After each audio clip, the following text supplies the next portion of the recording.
And he is known as to be the brain behind the whole revolution.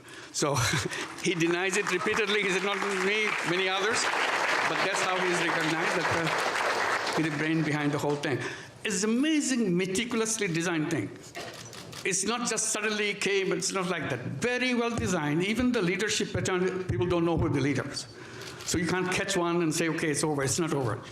You do see Yunus talking on the stage in the US. This is, of course, the sidelines of the UNGA, but this is at the Clinton Foundation, where he was sharing the stage with the former US President Bill Clinton. In fact, this is where he went on to say, and he wasn't mincing his words at all, he went on to say that the protests that took place in Bangladesh, they were very well orchestrated. They didn't suddenly erupt. They didn't suddenly from nowhere happen. But this happened as it was a meticulous plan which was in the works. So he had no shame in accepting that. In fact, he held the hand of the student leader.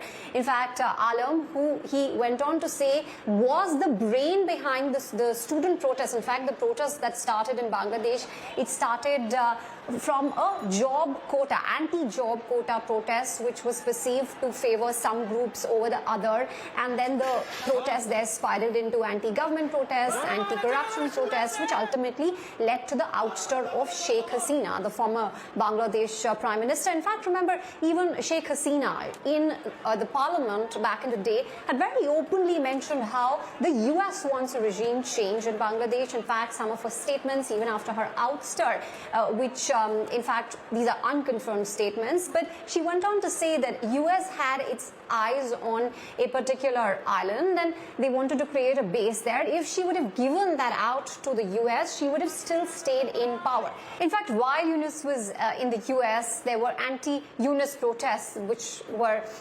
demonstrated right outside his hotel, in fact, where he was. And basically, it was people holding placards. This were anti-Yunus placards saying that under him, minorities are under attack. And also, the ouster of Sheikh Hasina was a planned one. Having said that, this is very, very interesting. This is very, very important to point out here that the protests which eventually led to the ouster of Sheikh Hasina on 5th of August, and then the interim head of the government, Yunus, who took charge, in fact, on 8th of August, this protest was not just like any other protest. It led to the killings of a lot of civilians as well as those in the forces.